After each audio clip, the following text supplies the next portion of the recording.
Abra comigo a sua Bíblia no Evangelho de João, capítulo 7, que foi o evangelho que a gente trabalhou nas últimas quartas-feiras, e terminamos na semana retrasada no versículo 36, porque na semana passada a gente não teve essa nossa live.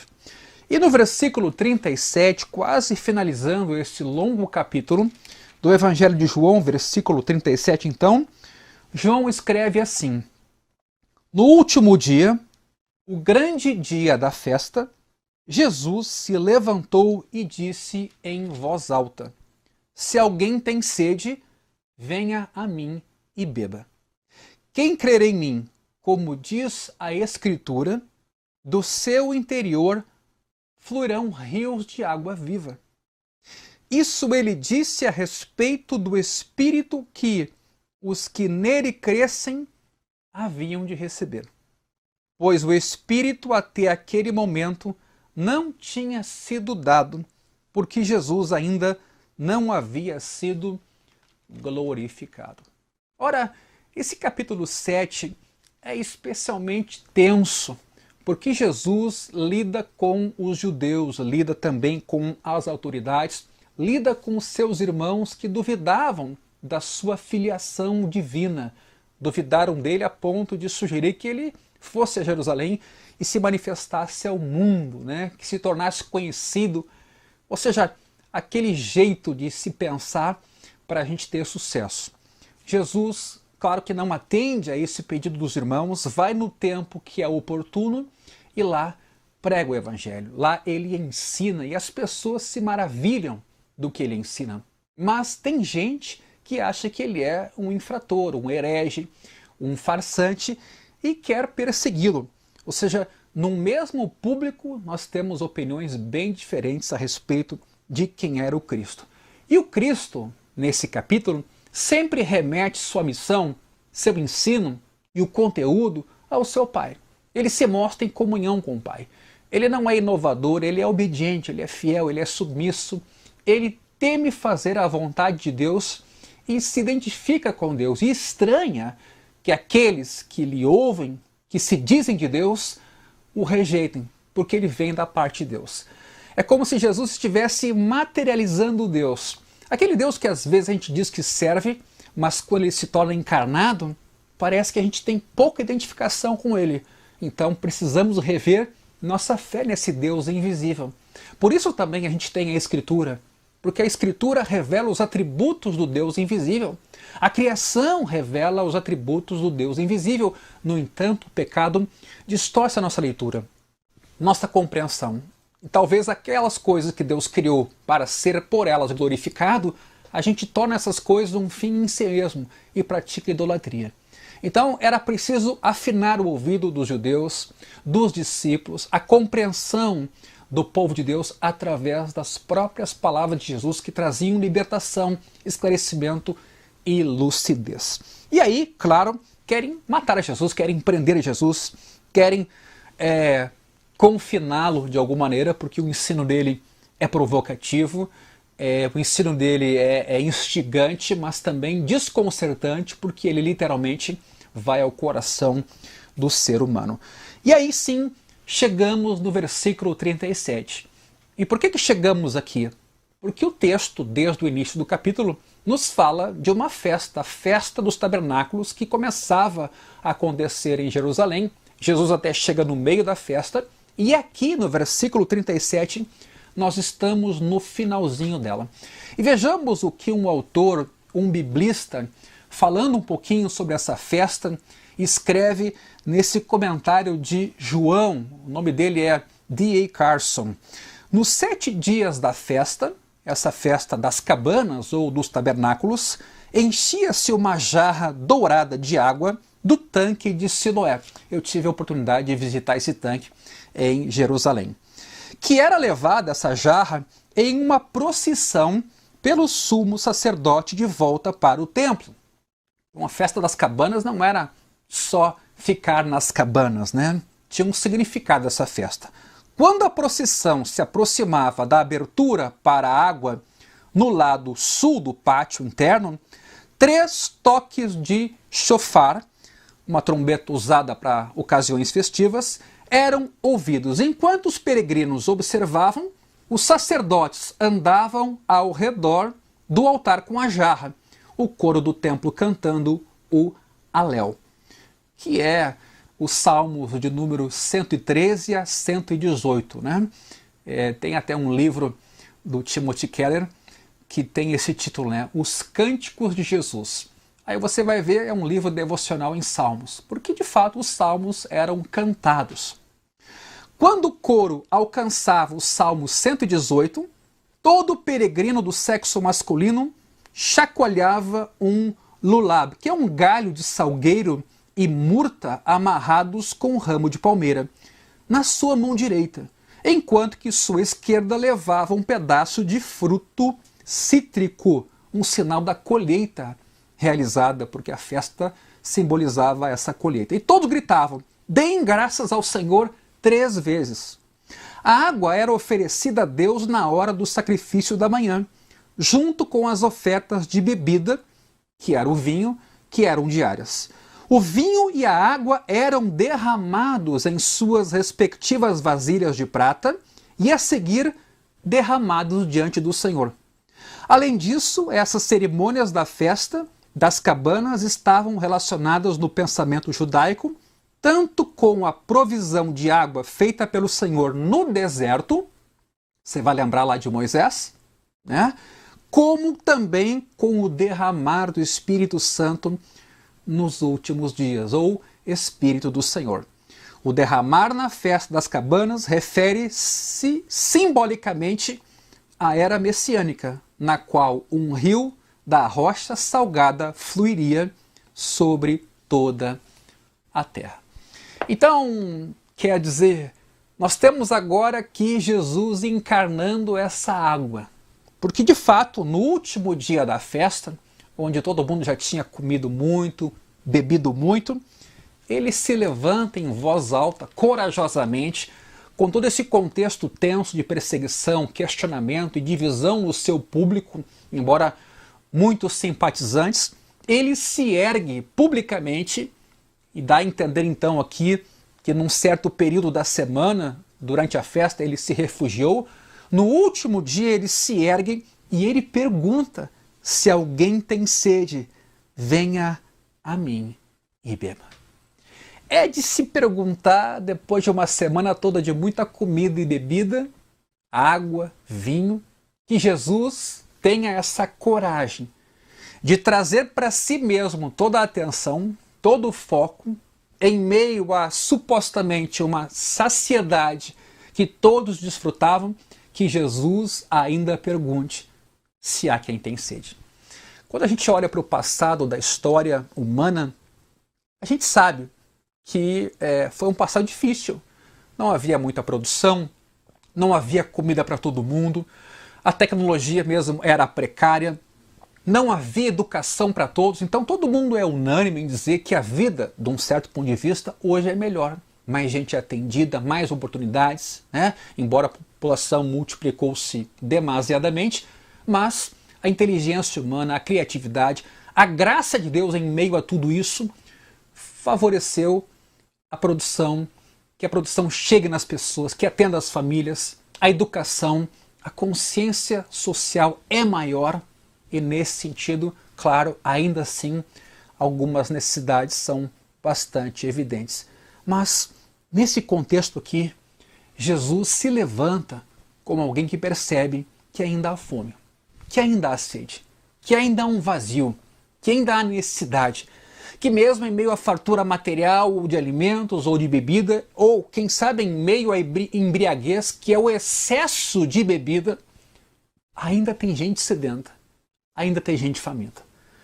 Eu tenho certeza que a Igreja do Caminho, junto com outras igrejas cristãs, crescem e vão continuar a crescer porque tem gente faminta de Jesus.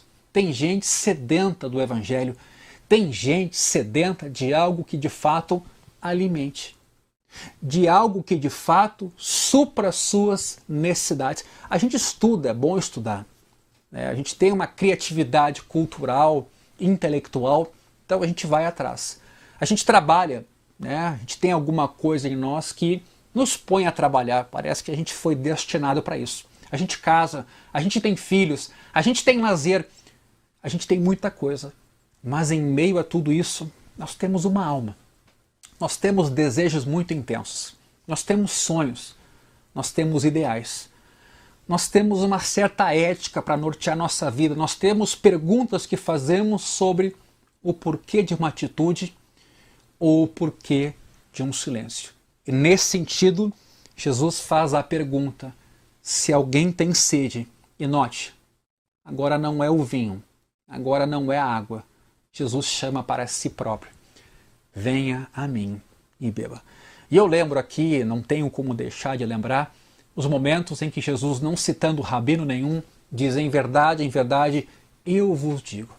Quer dizer, remetendo a si mesmo o ensino, remetendo a si mesmo toda a representação de Deus, remetendo a si mesmo todo o conteúdo que ele ensinava, vivia e pregava.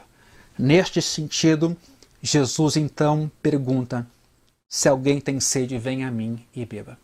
E é claro que essa festa, ela tinha um sentido muito próprio. E não há como esquecer aqui do texto de Isaías, capítulo 55, que lida com água, com vinho, com alimento, com saciedade, quando lá Isaías, no capítulo 55, versículo 1, diz: a todos vocês que têm sede, venham às águas. E vocês que não têm dinheiro, venham, comprem e comam. Sim, venham e comprem, sem dinheiro e sem preço, vinho e leite. Ou seja, sempre houve em Israel essa associação do alimento físico com a necessidade espiritual.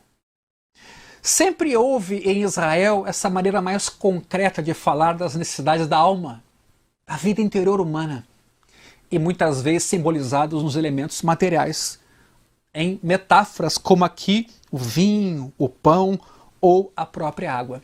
Agora vejam nesse texto, o convite para que venham é para que venham comer de graça, beber de graça. Há um preço nesses alimentos, é claro que há, mas ele é provido para os necessitados, para os mais humildes, para aqueles que mais precisam, eles são atendidos. Mas há um outro texto no próprio livro de Isaías, o Isaías que é o do capítulo 58, versículo 11, que também aqui, talvez na festa dos tabernáculos, seja lembrado pelos judeus.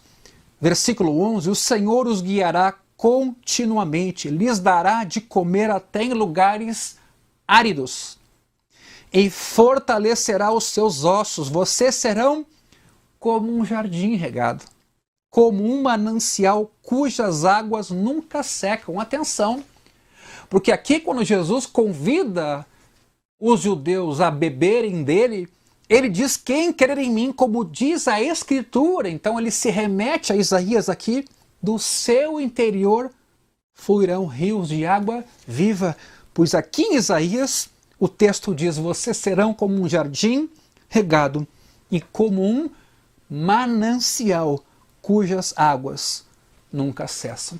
Ora, a gente tem a noção de que o alimento se escasseia. A gente tem a noção de que a gente bebe água e logo a seguir, se até estamos fazendo exercício físico, a gente volta a ter sede. Ou até podemos ser privados de água numa seca ou numa situação de contaminação, que um caminhão-pipa tem que vir e nos prover água. Mas Jesus está falando de uma água que sacia definitivamente. Não há como esquecer aqui a mulher samaritana, que ia ao poço de Jacó para beber daquela água. E Jesus disse: eu tenho uma água que se eu te der, ela vai te dar a vida eterna. Tu não vai precisar mais voltar a esse poço para beber dessa água. Então Jesus tem um belo de um diálogo com aquela mulher. E ela fica maravilhada com o amor de Jesus, com a graça de Jesus, com o conhecimento que Jesus tinha da vida dela.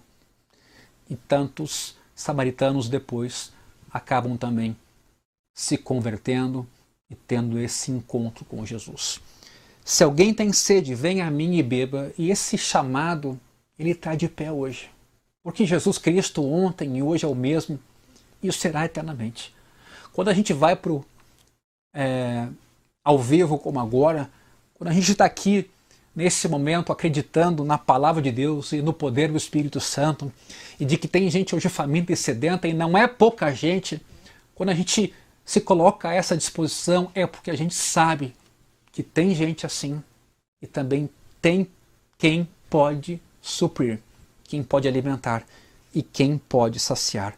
O convite que Jesus faz agora é que creiamos nele, confiemos nele, que creiamos a despeito do fato de que a vida é muito racional hoje, ou muito material, a gente vive muito pelo que toca, pelo que vê, pelo que ouve, ou também segundo o que a gente raciocina.